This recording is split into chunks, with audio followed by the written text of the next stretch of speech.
Entrepreneurship. And hello to everyone.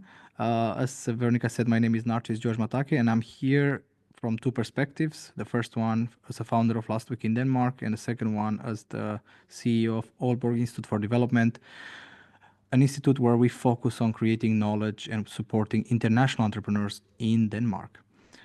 Together with me today, I have Ilie Tomulescu. He's joining us from the other side of the world, from Australia.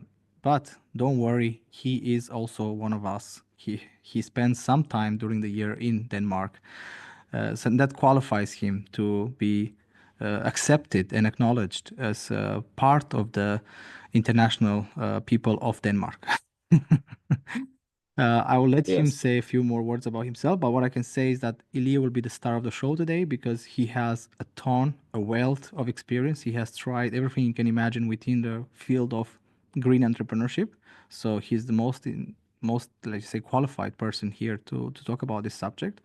I'm more here to discuss and to present opportunities for you in Denmark in terms of funding and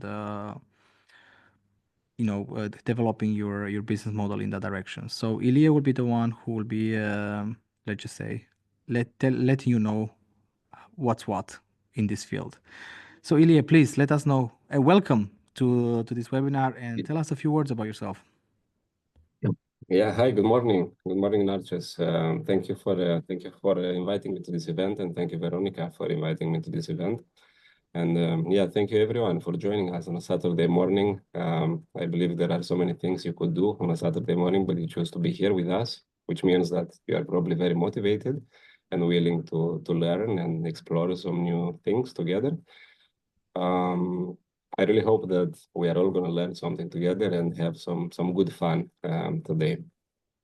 Um, Not just big words, big description about me. I don't know if I know everything about sustainability, but I know some things, and I will try to share some of them with you. So to start with the beginning, my name is Ilie, and today I'm going to talk to you a little bit about green business models. Now, maybe you are wondering, okay, who is this guy that is going to talk to us, that I'm going to listen to for the next 50 minutes? So a little bit about me. I'm originally from Romania, like Narcis, and I came to Denmark to study, probably like some of you as well. I relocated to Denmark to continue my education in environmental science and master in climate change at Copenhagen University. And I finished in 2020. Since then, I have been working as a sustainability consultant in different companies. And also, I am the founder of People of 2050. We are a small consulting company implementing various projects focused on education about sustainability and climate change. So we have projects focused on youth, on schools. We also work with universities and also with entrepreneurs. Nice. Okay, let's jump in, and Yeah. please ask questions as we continue, so that so we don't end up at the end with lots of questions. Feel free to write in the chat. I mean, we will have a dedicated at least 10, if 15 minutes for Q&A, for questions. Let's see, 15 might be a stretch, but 10 for sure. Today we're going to start with introduction to SDGs. So Ilya will take you from the very beginning, where the whole journey started, where the whole discussion and like even debate on this topic started, with the introduction of the SDGs at the global level. Then we're going to move on to a very nice chart that will allow you to understand better what to prioritize when you're thinking about your company and the SDGs and the different ESGs, let's just say priorities that you might want to implement in your company.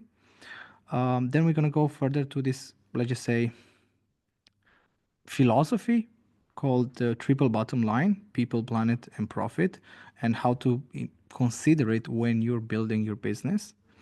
Then we're going to go into the whole topic of greenwashing, because unfortunately in this race to become more green, some have taken advantage of, let's just say, the benefits that you can get by claiming to be green in front of the customers. So some might have, let's just say, jumped the gun and kind of diluted the the topic, let's just say. And then we're going to talk a little bit about how can you introduce sustainability in your business model in the very early stage. We're going to talk about what funding is available for you, especially on a starting stage when we're thinking about sustainability. And then we're going to have the Q&A and the goodbye words, let's just say. It's going to be a quick 1 hour. We're going to go quite fast for a lot of topics, but at the end of it, you should be able to at least have some food for thought in this field, and let's just say gives you like a starting point, especially if you're now in the process of developing a business idea. So let's start with the SDGs. Ilya, where did it all started? Where did it all start? Um, well, the sustainability movement started pretty much in the 90s, we can say, when the UNFCCC, the UN body on climate change, was founded in 1994. But the SDGs, so the picture that you see on the screen, only came out in 2015, so after the Paris Agreement.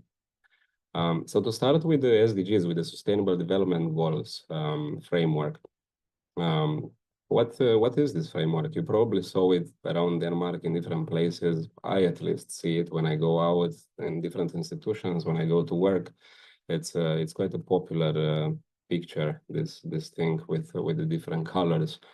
Um, so the SDGs are a framework. We can say that it's a language that everyone interested in sustainability should speak or should know about or should start using, we can say, to guide our projects, to guide our partnerships, to guide our businesses. Whether we are whether we are a well-established company or a startup, or we are just in the ideation phase in the beginning, I believe that it's really important to have the SDGs framework in your mind and start using it in order to know how to measure the impact of the business. Now, when we are speaking about impact, impact, of course, is not only referring to the environmental impact or the social impact, or only the financial impact. Yeah, it's actually all of them put together. So we have the environmental, social, and financial. That is through sustainability. The SDGs have 17 goals, as you can see. So they are measuring different impacts. Some of them focused on the environmental, some of them on social, some of them on the financial. As you can see, speaking about the social, we have number 5, for example, gender equality, that's focused on social. Number 4, quality education. It's on social. Then we have number 13, climate change, and we have number 6, clean water. Those are focused on the environmental impact, and then there are the ones focused on financial impact. For example, no poverty, yeah, number 1, or zero hunger. Yeah, we need to make profits. We need to a strong economy to deal with these problems. So just to sum it up, the SDGs or the Sustainable Development Goals are a framework or a language that you can start using to map the impact of your projects, of your business, or even the governments are actually using it. So speaking about national strategies for sustainability, or local governments or local councils for the city planning, or for developing the sustainability strategy of a city or a region. And that's a pretty good tool to start with. In my world, everyone knows about it, and I think it's very, very important for entrepreneurs or future to be entrepreneurs to keep the SDGs in mind when developing their business model. I have a question, Ilya. I'm Mm-hmm. wondering if we are an if you are have a you have a startup, and you decide to, okay, I see that my startup fits well in quality education. So number Yeah. 4, I decide to take it and print it in all my advertising and all my marketing and say we are working towards this sustainable goal for, do I need some permissions to do that? Is it just fine if I just, you know, like adopt all of these stickers, and will it give me actually an advantage in front of the customers if I have and I use this in my communication in social media, websites, marketing? Well, of course, now we are in Denmark, yeah, where everything is about sustainability. We are, I mean, I'm based in Copenhagen, and which is the green capital and of the world, and I believe that sustainability is a very big competitive advantage in business, and not only a competitive advantage, but also morally speaking, it's important, and it's also a very big gateway to funding and partnerships, considering the current political context in Denmark and in Europe. And of course, I will actually get into the next slide on speaking about how to choose the right SDGs, the right goals for your company. But for sure, yeah, you should identify the goals and start using them, start promoting them as a company, making an impact in that regard. Okay, but is there, if, for example, is there, because you know in Denmark the marketing law says you should not make claims that you cannot back up. So if I start using the number 4 quality education, right, Yeah. in our marketing, do I need to somehow back it up with something? Because it's a claim. I'm making a claim that I'm working towards that goal, but how do I even measure that, or how can I support that? Yeah, of course. Yeah. Well, you gotta. This is just the beginning. The framework. It's only this picture that we see. It's only the beginning of your sustainability strategy. The first step is to identify the goals that your company, or the impact that your company is making. Then each of these goals has different sub goals, 10 to 20 sub goals each. So you will make a list of the different sub goals of how your company is dealing with them, how you work with them. Then you set KPIs, then you know make a timeline, set deadlines, and so on, as Okay. part of your strategy. So there's like a whole model to follow. Probably there is some sort of a tool that I can follow or find online that I can use when I choose the SDG that I want to work with. Exactly. Yeah, there are tools, and one of the most popular tools you can use to identify the right goals and how to start working with them, or how to prioritize the goals for your company is it's called the materiality matrix. Um, Maybe that's in the next slide. Could you please Yeah. go to the next slide? Yeah, here we go. So as I was saying earlier, you already know as a company which industry you are in, yeah. As you said, Narcissus, you work with education, yeah. So in this case, you already know that it's going to be SDG number 3, I think, 4. and 4, yeah, SDG number 4. And then by educating people, you give them, you empower individuals to get better jobs, so have a stronger profile in the job market, so better employment, which is going to impact, which is going to contribute to goal number 1, no poverty, and so on. So this is on the social impact. But ideally, when you do your materiality metric, so when you do this, when you work on this graph here, on the top right corner, it should have also environmental impact. So not only the social one. What is materiality matrix? What is the graph?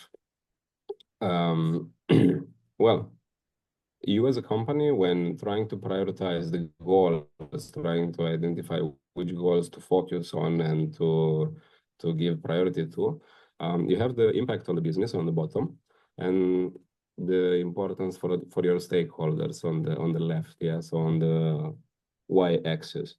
And then you take all the different sub goals from the SDGs and put them in there and give them a score based on the importance, yeah, for the stakeholders and the impact on the business. And it's quite an easy way of identifying which goals are more important for you and how to prioritize them. As you can see in this graph, we have the materiality matrix from Unilever, which maybe you know, probably know. Yeah, it's a large company, and yeah, you can see in the top right corner that the most important things for them are yeah, agricultural sourcing, climate action, packaging, and deforestation from the environmental side, and they also have nutrition and diets as well as women's rights and opportunities from the social impact. Um, yeah. So the materiality matrix, we can say that it's a strategic tool used by businesses, large and small, to prioritize their social, environmental, and economic impacts that matter most both for them and for their stakeholders. Because of course, stakeholder engagement and the community that you impact with your business, it's very important. We shouldn't be thinking only about ourselves and the impact on our business. And then this tool helps you as a company to map and visualize the topics that you can focus on and where to put your efforts, which is very important because we cannot focus on everything. We have limited resources and time, and we need to prioritize the biggest impact we can make. Yeah.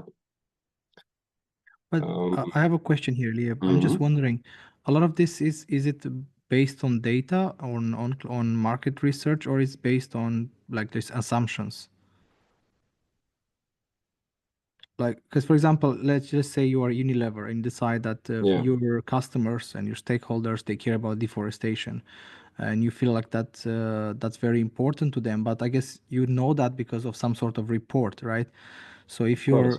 if you're a small business that's starting, or not, you're not even existing yet, you're like at the beginning, you have to work with claims, you have to work with assumptions. I assume that my clients care about deforestation, also because I use wood in my practice. Therefore, I believe that's also important to my business because I work with wood. So my clients will expect that I do something about anything related to wood. So therefore, deforestation should be one of my topics. Can we play like that? Can we use this? Yeah, exactly. That's exactly how you work. Yeah. Every industry has, let's say, the materiality metrics of companies from the same industry look very similar to each other because, yeah, you are in the same industry. These are the resources that you are using, and this is the impact that most companies in your industry is making. Let's say deforestation, you're a furniture company, right? So of course you are going to have an impact on agriculture, deforestation, climate change, and so on.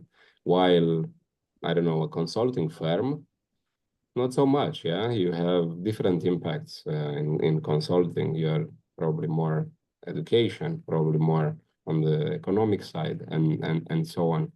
Or let's say you have a company focused on, I don't know, transportation or supply chains or something like that, import, export company, then you have other things, other goals that are relevant for your industry and for your company.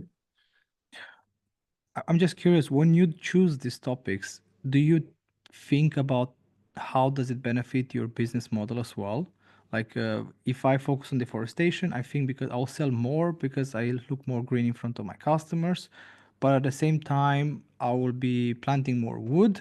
Therefore, I will have access to more wood in my supply chain. So I'm not so dependent on the other suppliers. So in a way, you basically hit two things at twice, right? Like you reforest, but at the same time you create a source of raw materials for yourself. So you could play this game, right? Where you are using these goals in a way to kind of improve your own business model. Yeah, of course. Yeah, on the x-axis we have the impact on the business, and that's that's where you look at you know, how can you benefit from this, or what impact does it have, both positive and negative. on your business. There are some goals that are not relevant for you simply because, yeah, you don't work with them. Your business doesn't touch on those goals or sub goals at all. And that's when you look at your business, at the impact of your business. Do you think it's important for a new business or a small and medium business to consider this SDGs and these sub goals in general? Like, do you think it's something that will make a big difference for a business that's not Well, Unilever size? yeah, yeah. Well, as I said earlier, we live in Denmark, one of the, let's say, front runners when it comes to sustainability and climate change. And at least in Copenhagen, everywhere you go, everything is about sustainability, right? All the new startups in Denmark have sustainability implemented in their business model to a certain extent. And everyone is using it, for various reasons and so on. But I believe that in 21st century Denmark, not having sustainability in your business model, it's like self-sabotaging. Um, in my opinion, that's a must. Uh, and it is also somehow expected from from your peers. When we started in the incubator, I think, yeah, every second business was focused on sustainability, and it was not an impact an incubator with a focus on impact. It was just a normal incubator, and every second business was focused on sustainability, while the others still had, they were still touching on it to a different extent. I have a question about this word Hmm. ESG. Yeah. ESG is being used a lot lately, also by politicians in their new regulations that they are Mhm. discussing to implement. It's talked a lot on European level. What is ESG and why is it so commonly used lately?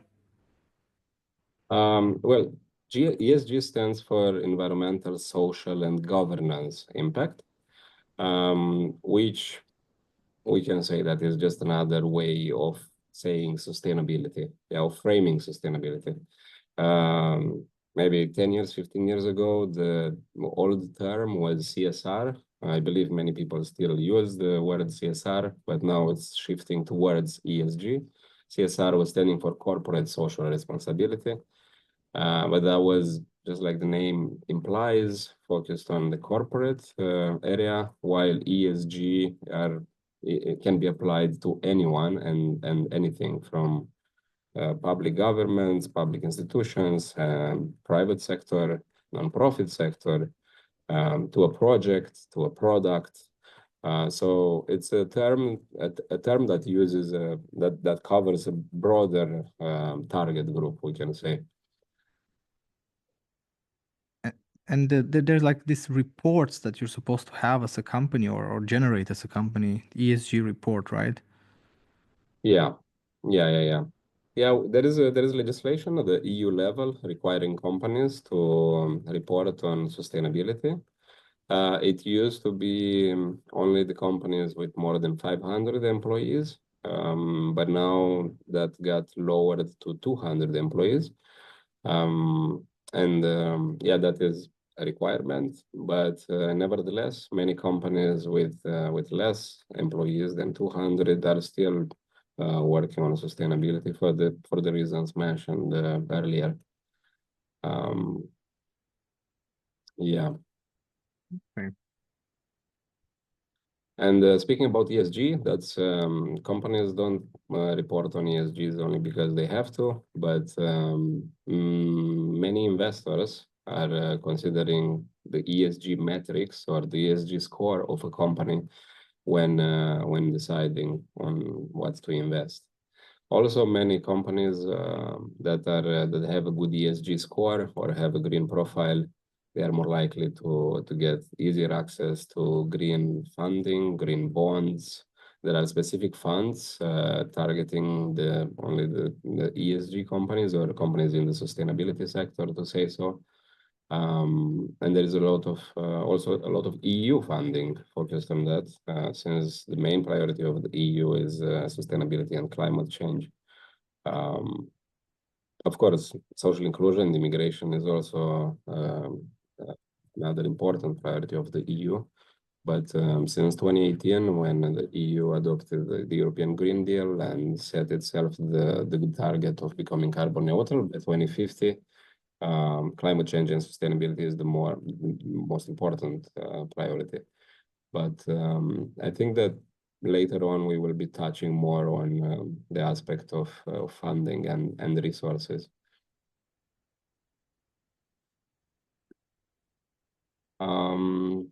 Yeah, so if you're wondering, okay, what are the just one more second, Narcis, if you could go back, yeah.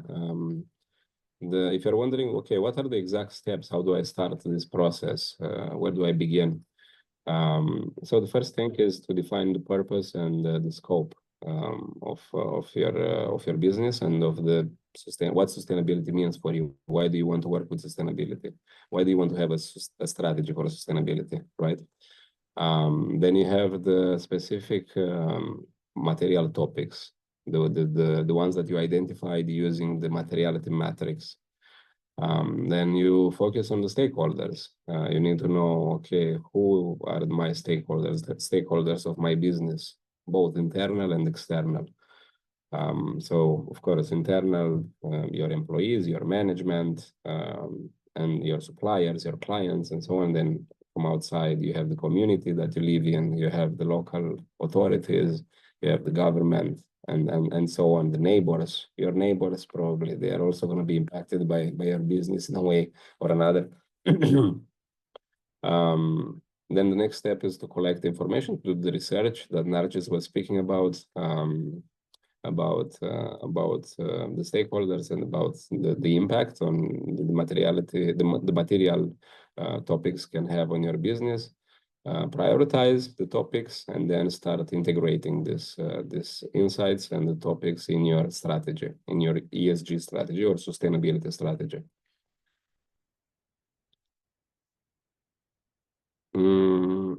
Shall we move on to the next slide? Yeah. Now, maybe some of you have heard about triple bottom line, or TBL. It's a concept that was co-developed by Novozymes and Novo Nordisk, the two large Danish companies, which are also really big front runners when we speak about sustainability. What is TBL, or triple bottom line? Well, just like the SDGs or the Sustainable Development Goals, the TBL is a sustainability framework or a sustainability language, we can say, that evaluates the performance of a company using three pillars: the people, the profit, and the planet. This came out in 1994, after 20 or 30 years of, or 20, 30 years ever since the beginning of capitalism, when businesses were prioritizing profits over the environmental or social impacts. And then in the 90s, as I said in the beginning, when we started focusing more and more on sustainability and the impact the businesses are actually making in the world, that's when this framework came out. Yeah, it can be used by governments and public institutions, but it is preferred by the private sector, by businesses.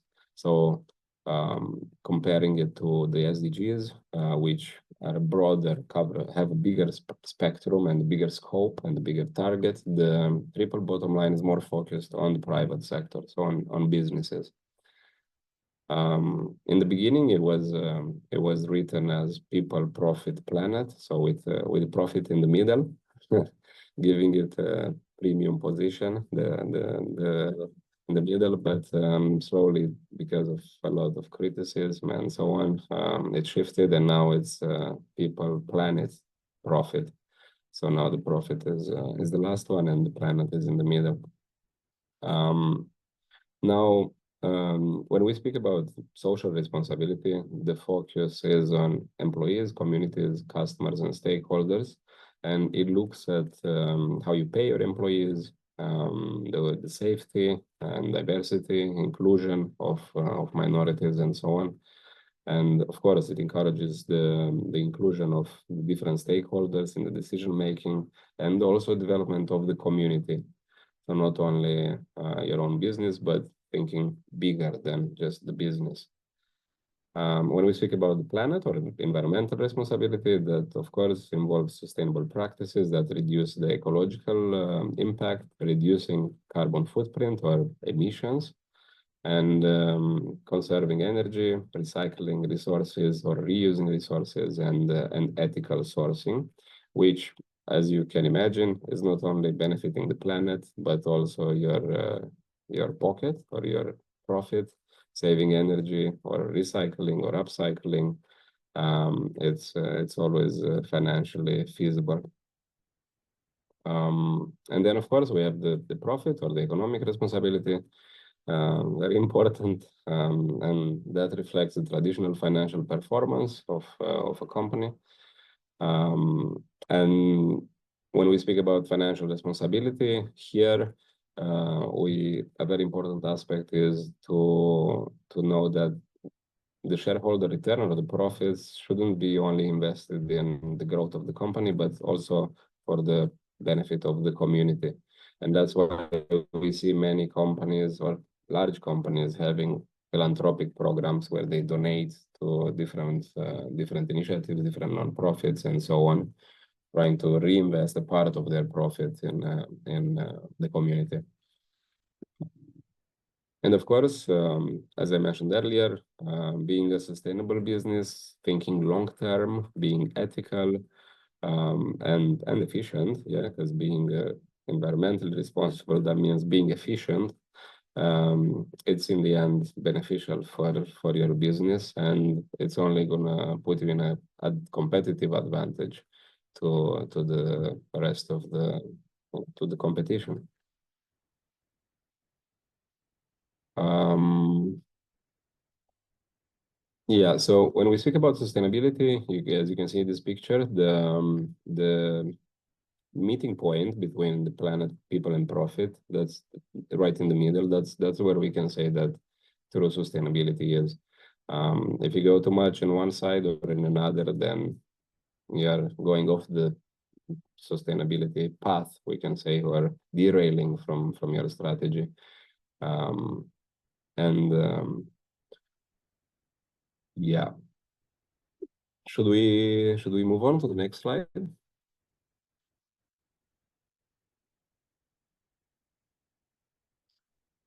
Um, we added a few companies here, a few examples of different startups or green startups, sustainable startups that we have in Denmark or in Scandinavia. Now, the most popular one that I don't know if you know about, but many people know about, Too Good To Go. I used it a lot when I was a student. Um, Too Good To Go, the main idea is to prevent food waste. So you can get the leftovers food from different restaurants or bakeries around Denmark for a very good price if you go there at the closing time in the evening. And that not only prevents food waste, so the environmental impact, but it also gives the possibility to people that cannot afford paying for an expensive food to get the same food for a better price. You just have to go later on when the restaurant is closing.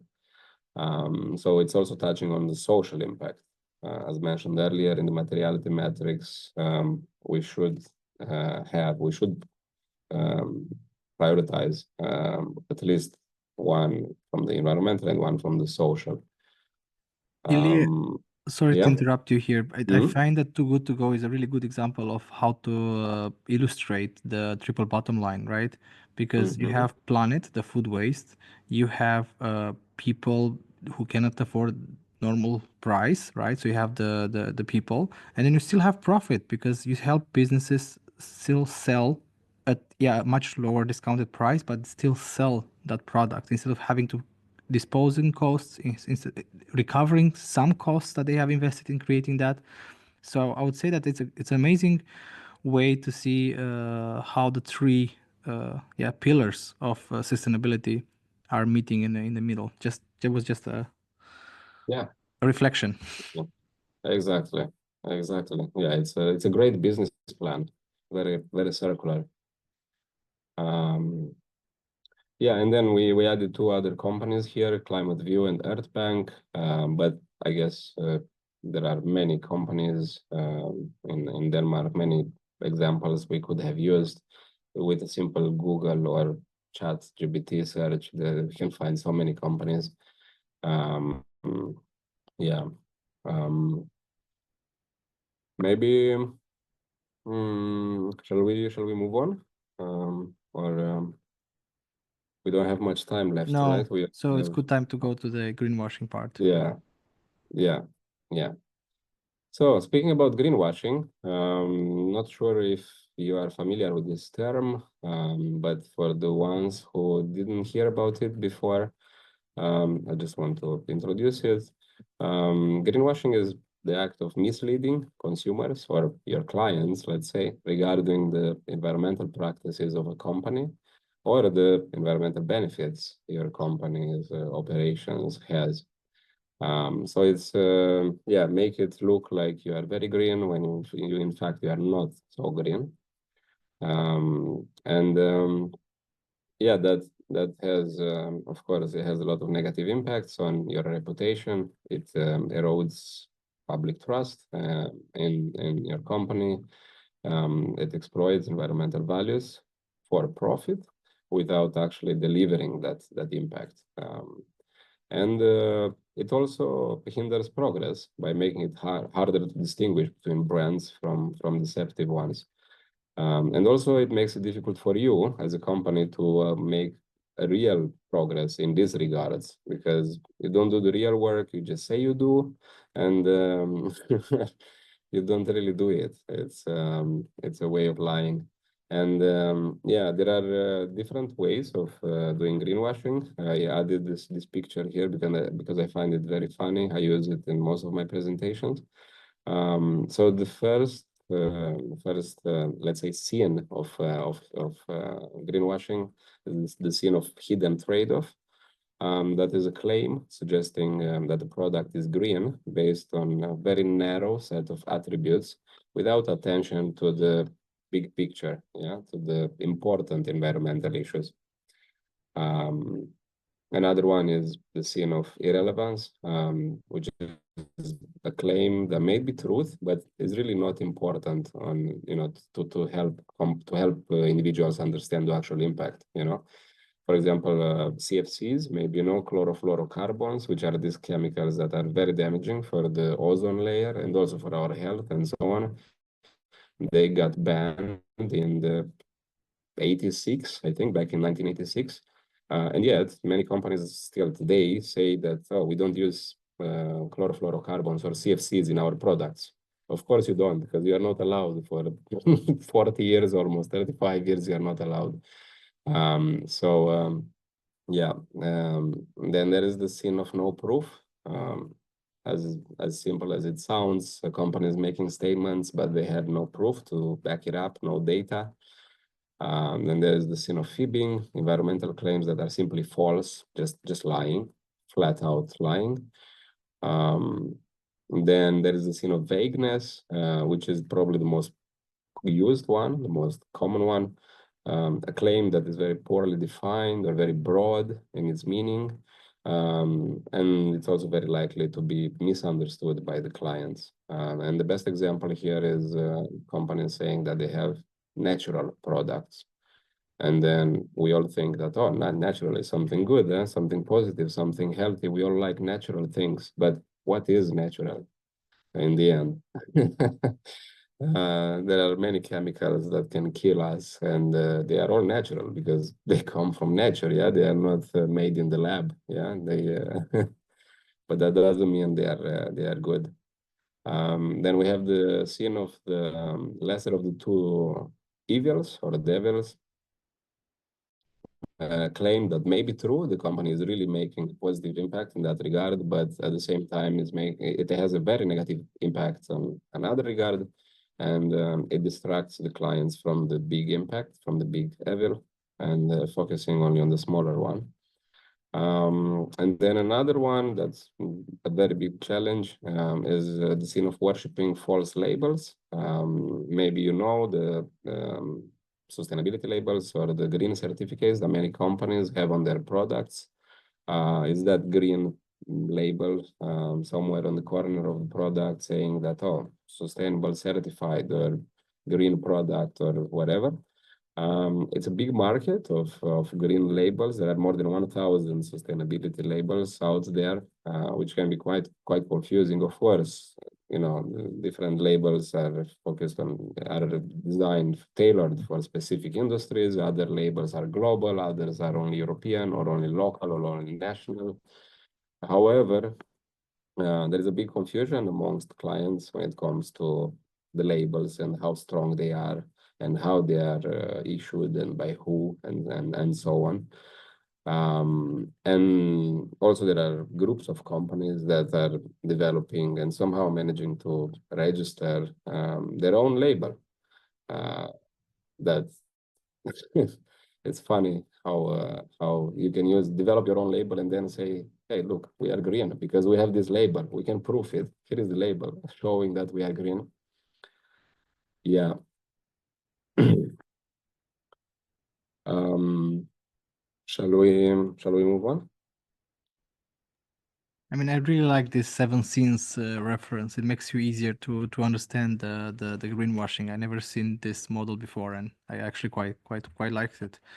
Um, I think one more thing to mention here is that while in many countries maybe this is not regulated, in Denmark it is heavily regulated. Marketing law since 2 years ago is very, let's just say, strict about this, and climate claims is one of their top things they go after. In Denmark we have this thing called the consumer ombudsman. It's an institution, it's a public institution that has to basically defend our rights as consumers. And they lately went after a lot of companies, including Zalando, for example, for greenwashing, because it is illegal actually to, if you say, and it's very dangerous to be general in Denmark. We are a green company, and you use that in your website, in your social media, in your marketing. If you say that, you need to actually come with a full life cycle report of your company to actually show you are, in fact, a green company. So the more general you are in your claims that you make, the more expensive it's going to be for you to prove it. Because actually, any they are, if they want to, they can reach out to you in 2-3 weeks after you have made that claim and ask you and give you a deadline of less than a month to come with that report to back up your claims. So, in general, in Denmark, be very aware of how you measure your words in the public space as a company. From that moment on, you're no longer a person, you're a company, right? Even if you are a one-man company, it's still a company. And from that moment on, you will be judged on the claims you make. Because every claim you make, you need to back it up. For example, you cannot go out there and say, we are the best company in making furniture. That's unless you can back that up, being like, okay, look, we have the most sales. But then again, how is that you're the best, right? We have the highest quality because the consumers have reported that's a very high, let's just say, grade. They give it a high grade for it. So you have to, first of all, avoid generalization when you are making your claims out there. Second of all, try to be as specific as possible because it becomes a lot easier to prove, right? So I think that's, I don't know if this is in other countries, but definitely you have this in Denmark, and it's quite recent. For the last 2 years, a lot of companies have been taken by surprise, because if you look around, a lot of companies are still doing it. The consumer ombudsman has a lot of work to do, but if you're a new company entering the field, you might as well already given up on it. And it doesn't help. Think about Danish culture. Any sort of claims that come off as boasting, as a bit too much, right? They don't help. They have the opposite effect. So if you think that if you're making it splashy and big and in your face and this is the greatest, we are the best, that's why you should be with us, you are in the wrong direction in Denmark. If you can come up with clear proof through your actions, not through your words. In Denmark, is about walk the talk, right? So if your actions prove what you say, you gain trust from the customers, and there you go, you succeed on the Danish market. So, and probably Nordic market most likely as well. I would say it's similar situation. So that's why I wanted to add this little snippet at the end of greenwashing, and we can go forward now. We only have 8 minutes left, so we don't have a lot of time to go through the last part. But I would just say that when you're working with business model canvas, there is actually out there a, just say a different model. It's called sustainable business model canvas, and it's good because it pushes you to reflect when you're developing the business model on which parts of what you're doing could be, let's just say, damaging to the planet, because we're no longer in a capitalism where it's the only pursuit is profit, because your customers will ask you why doing this business. Your employees will want to be motivated by what are you doing, and in general we are turning towards a more of a ethical type of capitalism in this day and age. And that's why when you're building the sustainable business model, when you're constructing it, it's very important that you consider, okay, if I am, if for example, if you're planning to switch, if whatever you're going to do is going to involve a lot of transport and produce a lot of emissions, just because you think it's going to be cheaper than whatever is on the market, so you're going to be reaching, let's just say, a different kind of customer segment. But then you have to understand that yes, it might be cheaper because it's produced cheaper somewhere else, and even the transport cost will not offset it. It will still be cheaper. You have to understand that when you rely on faraway supply chains, when you rely on so many, let's just say, touch points between your production place and your end place where you sell to your customers, there's so many things that can impact your business model later on. It can be legislation. It can be that tomorrow they decide that anything brought from abroad has to be needs to have tariffs on it. You're so sensible to that, you're done. A lot of Danish companies have felt the tariff situation with the US market now, right? You cannot live with this uncertainty. So that's why it's best to consider the offsets. Okay, it is cheaper, but what risks am I putting myself into just because I accept a cheaper product? What could come in terms of legislation? What could come in terms of global events, in terms of climate change, which itself has become a business cost to consider? So all of that needs to be considered when you do your business model. You can use this when you get your slide, try to use it in your reflection. The last thing I want to mention, we have a resource slide here for you that you can go deep into it with certifications that you can check out with some funding opportunities. But specifically for Denmark, there is a thing called SMV Sustainability, or SMV Green. It was renamed now. It was SMV Green before. Now it's called SMV Sustainability. SMV, like small and medium, like small and medium businesses. This funding opportunity allows you three things. One, if you need an ESG report for your investors, for your customers, for in general, you can actually get 50% of its cost covered by this grant. All you have to do is to have existed for a year. So if you are a real company, registered for a year, made at least one sale, you can, and you need an ESG report, you can get 50% of it covered through this program. So that's pretty nice. Of course, this is about small and medium companies, not about Unilever. The government is not going to give subsidies to them, but to you guys, so you can flourish in the early stage of your businesses. Then the second thing you can use it is competences.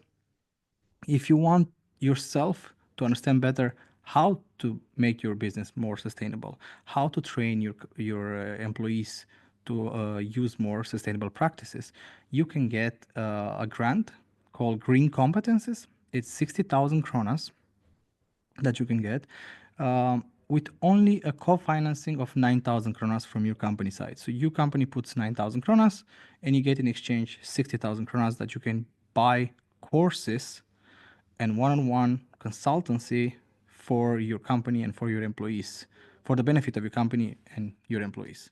So it's pretty nice. It's not a big cost to. It's a small investment for a larger impact, I would say. And then the last thing, actually, the third thing is called investments, green investments. The government is willing to subsidize 25% of any green investments you make, be that machinery, certifications, programs, whatever, physical things, I would say. Not just physical things, but also IP, intellectual property or certifications. So 25% of that cost can be subsidized. So let's say that there is a machinery out there that can make your work a lot greener or with less emissions or in a more sustainable way that also at the same time allows you to be more profitable, have a better margin, right? And investment in that is 300,000. The government can give you 75,000 back from that investment, which is not bad. When you're a small business, every krona counts. So getting 25% back, it's very good, right? And what's even greater about this program is that it's for now unlimited. There is no limit to it. You can only get one, let's just say, project at once, but it's unlimited. The reason for that is that this is the highest priority, as Ilya said, on the EU agenda. This is EU money and some Danish money put together. But at the same time, is also the least used funding program in Denmark. It's always open.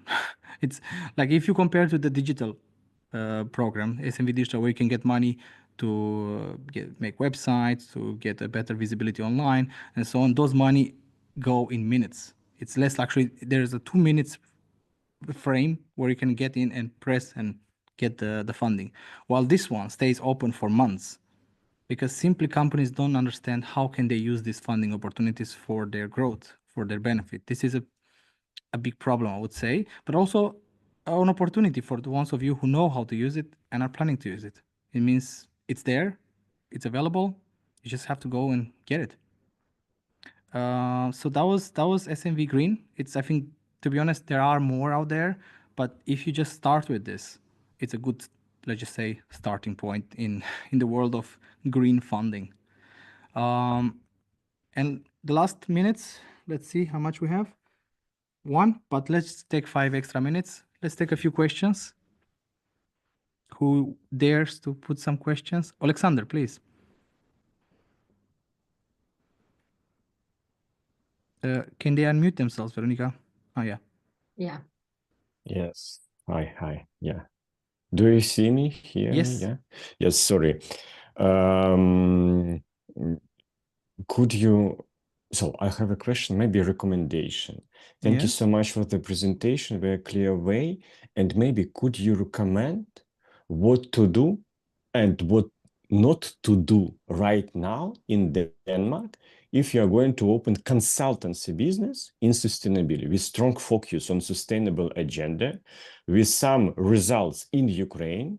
Unfortunately, it's not countable in Denmark, but it's like a bridge between Ukrainian and Danish partners. So it's consultancy and what could work, but what could not work. For example, do not start business if you have no partner in Denmark or you have no funding like first big project with European funding.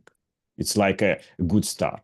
Or the market is ready, no problem, just start like I don't know, a commercial company or research company, and it could be a success for you. So maybe 3 red flags and 3 green flags, how to start this business successfully today. Ilya, I think you have a consultancy firm in the field of sustainability, more or less. So you have hit yourself with challenges and obstacles in your way of growth.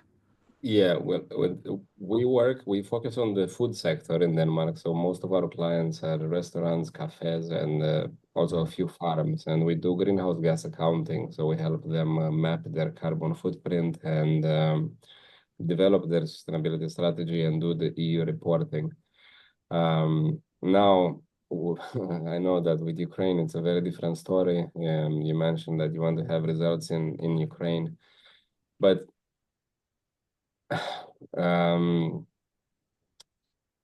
You I can know refer that. to the Danish context. You don't have to think about what could work in Ukraine itself. What could work in the Danish context? Um, I think that the Danish culture is very, very practical, as you said, Narjas. We need to be very short and to the point and practical and focus on quality, on what we offer, the services that we offer. Not doing that will leave us behind. It's not going to work. And also the communication in Denmark, it's quite informal, I would say. Yeah, just going too long and making things complicated, that's probably something we shouldn't do. I know that, yeah, culturally speaking, if I don't know if you are from Ukraine, Alexander, there are probably some large cultural differences between the Danish, Denmark and Ukraine. Yes. And this idea of hierarchy is probably something important to consider when networking or when going out trying to get clients or make partnerships. That's going to ensure the growth and success of your business. Yeah, I think these are important aspects that for me it took me some time to navigate and to deal with, and there were some challenges in the beginning.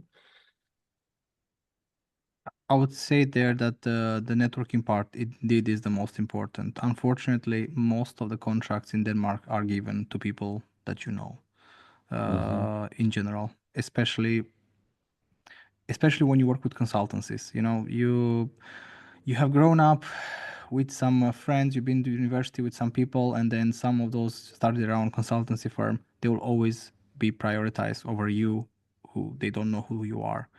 They don't know what you can do. That's just how it is. That's the Danish way. Yep. It's unfortunate because that basically makes it extra difficult for newcomers on the market. But at the same time, there is an opportunity. We had a project with Alexandra Institute where they told us that a lot of larger companies want quick solutions. So there's a lot of companies out there who don't care about sustainability, to be honest, but they need to comply with rules. So they need someone who can do stuff fast, quick, and without too much, interference with their business. That's something you can do, right? If you Yes. can create such a product that will target companies who don't necessarily care about it, but they have to have it, and you make it easy for them, as easy as possible in the way you create the report or whatever they need from you, then I guess that will be your competitive advantage on the market. So, because that's exactly what they asked from us. They came to us and said, we have all these companies who want this quick solution. Do you have it? We didn't have it. But if you have it, then just reach out to Alexandra Institute and let them know you exist. Make some friends there, go to events, network, drink with some people. When you drink together, you tend to get loosen up and make easier friends in Denmark. Thank you In so a way much. or another. So that's honestly speaking, consultancy is all about knowing how to put things together and Yeah. find a way to carve your own space. Consultancy is not a normal type of business. It's very very different from having a typical business model. It's heavily dependent on contacts, even more than a normal business. So, and I think your gold resource literally is going to be who do you know and what do they do. Yes. Thank you. That's Yeah. my conclusion Got there. it. Any other questions? Thank you so much, guys. And Merci, thank you so much for your wyszywanka today. Pleasure. Benny, please. Unmute. Yeah. Can you hear me? Yes. All right. Yeah. Thank you very much for the this really interesting discussion so far. Thinking a little bit about the greenwashing. So, you know, I'm really getting the sense that it's not easy, right? Because people are they're aware there is a common goal, and at the same time, in regards to marketing your own company, you want to get the word out there. So there is a need to be very intentional, and you know, you're not bullshitting, you are giving actual proof, and actions speak more than words. So would you guys be able to maybe add a little bit more insight and depth, maybe, you know, with examples from people 2050, or, you know, your own experiences on how we might be able to just increase our chances of, you know, being able to get the word around for what we do in our companies. Ilya, I guess this was addressed directly. Ah, Or yeah. yeah. Yeah, well, you're absolutely right, Benny. Of course, greenwashing is a major issue, a major red flag for a company, and it destroys your reputation, especially in a country like Denmark, with the public or clients being aware and involved and active and so on, and well informed, and also skeptical about vague things, generally speaking. So I think that in the end, everything comes down to just being transparent, you know, being transparent on who you are and what your intentions are. Because if you are true to yourself and you do the right thing for the right reasons, you cannot go wrong about it. And yeah, that's probably the best way to do it. I know for large companies or for companies that started whatever 10 years, 20, 50 years ago, it's difficult since they already have a business model that makes it difficult to, let's say, be sustainable. They are trying to implement sustainability, picking up the low-hanging fruits, taking different actions to reduce their impact. But in the end, if you have a business model that's damaging to whatever, to the environment or to the people, then you cannot really go that far, you know. But for a startup, it's easy because you are developing it now. You develop your business model now, so you can integrate sustainability into this thing, to design it, let's say, into your business model. There are many examples out there, many examples of companies that are truly circular, and I believe that's what we should be doing in the end to avoid greenwashing. Maybe, you know, based on maybe your own personal experience, or perhaps things that you've heard, are there like any sort of moments that are maybe on top of your mind that you can tell that, you know, yeah, that's not the thing to do, and, you know, challenges that, you know, one might have encountered, and you're like, oh shit, that's wrong, and that turns into a learning point, and you move forward and you learn and you go, right? So are there any sort of, you know, example maybe on top of your head that you can maybe share with us? Well, not for the small companies, not for our clients. Our clients are not very large. But yeah, all the big scandals around greenwashing in Denmark have been involving larger companies, big companies that have been chased by the authorities, and they ended up having to pay huge fines after, you know, these long and expensive trials and court hearings, and of course, big damage to their reputation. But no, for the small companies, I can't really give you an example. We didn't have this case. For the clients we have been working with, I think everyone was invested in doing the right thing for the right reasons. You also have to consider that the resources are limited even from the controlling side, from the government side. So the focus will always be from the top to the bottom. Target the bigger companies first, go lower and lower depending on how many resources we have to do that. So if you're a startup and you decide to make a scene, most likely you'll never end up on their radar anyway, unless you start winning a lot of prizes, you start getting a lot of media attention, and then they will be like, oh, okay, let's talk to you. Let's look at you. Who are you? You're making waves right now. But so of course it's about your own code of ethics. If you want to be to to follow this path and to be sustainable and to introduce that into the way you do things, then you accept that you will follow these things regardless if there's someone coming after you or not. You know, you don't have to have a controlling measure to see if you're doing the right thing or not. And then in the end, it's also the customers. The customers in Denmark are very, let's just say, they have a very strong how to say, critical thinking skill. So if you're trying to like bullshit them, even if you don't get punished for it, they will punish you with their wallets. So regardless, try to not think, can they catch me? Try to think, I accept the fact that I need to be moderate in the claims I make, because this way I also can build up more trust faster in a faster way. But guys, it's 11:13. We're sorry that we cannot stay longer than that, but we passed a bit more the webinar time. We want to let you go and enjoy your Saturdays. The questions that we didn't answer, we will send a response to Veronica, and she can send them further when she will send the slides to you. But otherwise, thank you so much for being with us here on Saturday. I'll let Veronica have, of course, the final word. But from my side, thank you for being here, and yeah, see you, well, not in this project anymore because this was the last session, but at another session project out there. And thank you, Ilya, for being with us here today. Thank you Yes, so much. Thank you so much. thank you so much for being with us today and throughout the Boost Up journey.